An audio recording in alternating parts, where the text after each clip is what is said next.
चाहता हूँ हिंदुस्तान को एक और बधाई।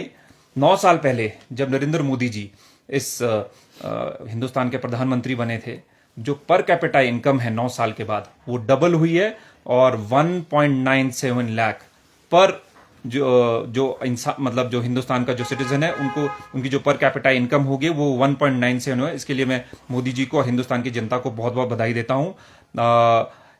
जो हिंदुस्तान की जो इकॉनमी है वो 5वें नंबर पर आ गई है। ये बहुत बड़ा रिकॉर्ड मोदी जी के नेतृत्व में हो गया। इसके लिए भी मैं नरेंद्र मोदी जी को बहुत बहुत बधाई देता हूं। जो पूरे जिसमें जब से भारत आजाद हुआ है जॉब क्रिएशन को लेकर हमेशा जिसको मैं बोलता हूं कभी भी कोई सरकार फोकस नहीं रही जितना फोकस अटल जी की गवर्नमेंट और उसके बाद नरेंद्र मोदी जी की गवर्नमेंट रही है। और इसमें इस बारी इन रो 30% इंक्रीज हुआ है। 10 लाख जो करोड़ है उसको कैपिटल इन्वेस्टमेंट में उसको करा जाएगा। उसकी वजह से आपकी जॉब क्रिएशंस और जो जिसको हम बोलते हैं इकोनॉमी आपकी इसकी बहुत बढ़ेंगी। इसके अलावा जैसे मैं हिमाचल प्रदेश से आता हूं, मोदी सरकार ने एक और जो जिसको मैं बोलता हूं एक बहुत अच्छा एक स्टेप लिया है। 50 साल के लिए अगर हिमाचल प्रदेश सरकार जॉब क्रिएशन के लिए इंफ्रास्ट्रक्चर पे पैसा लगाएगी तो उसको 50 साल के लिए इंटरेस्ट फ्री लोन भारत सरकार देगी। इसके लिए भी मैं मोदी जी का बहुत बहुत धन्यवाद करना चाहता हूं। और 20 लाख करोड़ की लागत से क्रेडिट एनिमल हस्बेंड्री, फिशरी और बाकी डेयरी के लिए भी भारत सरकार ने इसको ईयर मार्क किया है। मुझे लगता है ये बहुत जरूरी था रूरल इकोनॉमी के लिए और मुझे लगता है ये बहुत जो फोकस है मोदी सरकार का वो एग्रीकल्चर की तरफ उसमें पूरे में दिखा है। इसके अलावा महिला सम्मान, ये एक और नया इनिशिएटिव केंद्र सरकार ने लिया है, मोदी सरकार ने लिया है। इसके लिए निर्मला सीतारमण जी का बहुत बहुत धन्यवाद। 2 लाख रुपया 2025 तक ये रहेगा। 2 लाख रुपया आप अपने जो अकाउंट है इसको महिला सम्मान अकाउंट बोलेंगे। उसमें महिलाएं हमारी जो बहुएं हैं, जो हमारी बहन है, जो हमारी माताएं हैं वो पैसा उसमें डिपॉजिट कर सकेगी और उसमें 7.5 इंटरेस्ट उनको मिलेगा पर एनम और वो पार्शली उसको उस टाइम विड्रॉ भी कर सकती है।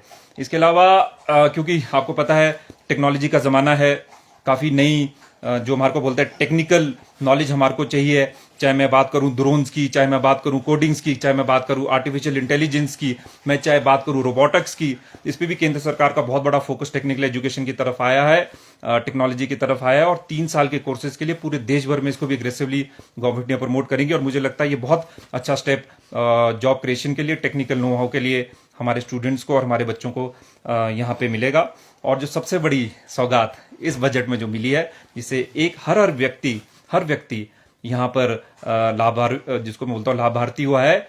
जो टैक्स स्लैब था उसमें बहुत जबरदस्त ट्विकिंग हुई है। उसके लिए मैं दिल की गहराइयों से मोदी जी का बहुत बहुत धन्यवाद करना चाहता हूं। अब 7 लाख तक इसको जो नया टैक्स रिजीम है इसको हम डिफॉल्ट टैक्स रिजीम में बोलेंगे। 7 लाख तक आपको एक भी इनकम टैक्स का रुपया नहीं भरना।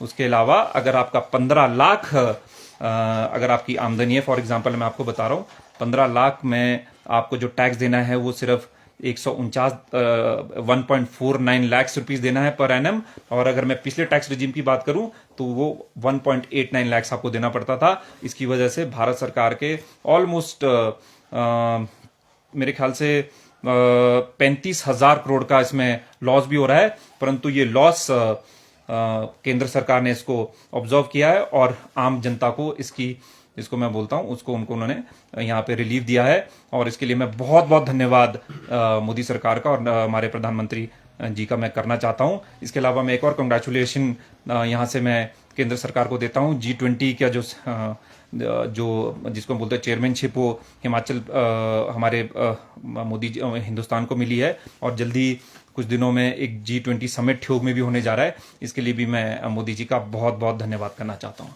जी चेतन जी, जानना चाहेंगे आपसे 2200 करोड़ की स्वीकृति बागवानों के लिए रखी गई है, ये किस तरह से यहाँ पर इम्प्लीमेंट की जाएगी, किस स्तर पर आएगा? जैसे बागवानी क्षेत्र आपका आम भी आएगा, उसमें संतरा भी आएगा, नींबू आएगा।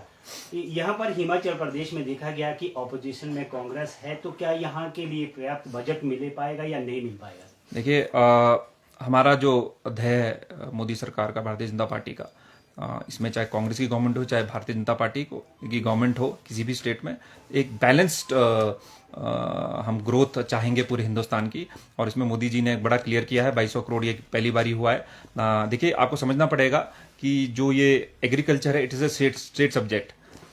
हिमाचल प्रदेश सरकार आपको पैसा देगी, अब वो यहाँ पे कांग्रेस गवर्नमेंट पे डिपेंड करता है उसको किस तरह चैनलाइज करना है। क्या उन्होंने एप्पल इकोनॉमी की तरफ करना है, और जो मुझे लगता है उनको करना चाहिए, क्योंकि हमारी 5000 करोड़ की कम से कम यहाँ पे हमारी जीडीपी है।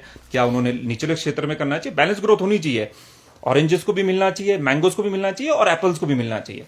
वो डिपेंड करता है हिमाचल प्रदेश सरकार, कांग्रेस सरकार, वो कैसा इसको आगे उसको इम्प्लीमेंट करती है और उसको एग्जीक्यूट करती है। पर एक बहुत अच्छी इंटेंशन मोदी सरकार ने यहाँ से दी है, और मुझे लगता है इसके वेलकम कांग्रेस सरकार को भी यहाँ पे जो हिमाचल में है उनको करना चाहिए।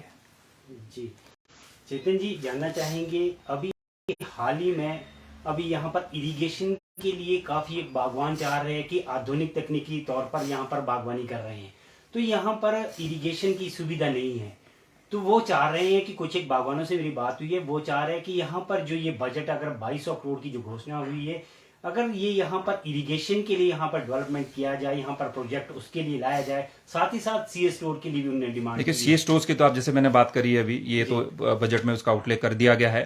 उसके लिए मैं फिर मोदी जी का धन्यवाद करना चाहता हूँ। जो बात करते हैं इरिगेशन के लिए, मुझे लगता है गवर्नमेंट की जेजेएम जैसी स्कीम है जो इरिगेशन को लेकर ही 2019 में इसको लॉन्च किया गया था, और बहुत अच्छी तरह से उसकी जो पाइपलाइंस है उसकी ऑगमेंटेशन हो रही है और हर व्यक्ति तक को पहुंच रहा है। देखिए, फिर उसको आपको समझना पड़ेगा जो उसकी एग्जीक्यूशन है वो स्टेट गवर्नमेंट को करनी है। ये दिक्कत है, बिल्कुल दिक्कत है, और हमारे को मानना पड़ेगा। अब उसका जो आउटले है, जो उसका प्लान है, ब्लूप्रिंट है, वो तो हिमाचल प्रदेश सरकार को तैयार करके केंद्र सरकार को देना है। हमारी तरफ से कोई इसमें जरूरत पड़ेगी तो हम उनका पूरा सहायता करेंगे।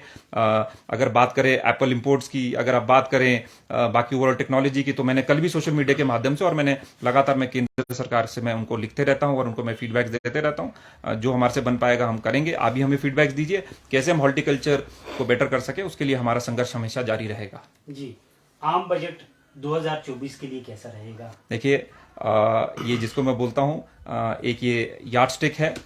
यहाँ से मिशन की तैयारी हो चुकी है, और जिस तरह का बजट आया, मैं कोई इस पे पॉलिटिकल रिटोरिक स्टेटमेंट यहाँ पे नहीं दे रहा हूँ पंकज जी, परंतु मुझे इस बजट के बाद मुझे बड़ा क्लियर हो गया है कि पिछली बारी भारतीय जनता पार्टी की 303 सीटें आई थी, इस बारी इस रिकॉर्ड को भी हम तोड़ेंगे, और आपको ये अगले साल जब रिजल्ट आएंगे आपको दिखेंगे, और मोदी जी दोबारा से प्रधानमंत्री हिंदुस्तान के बनेंगे।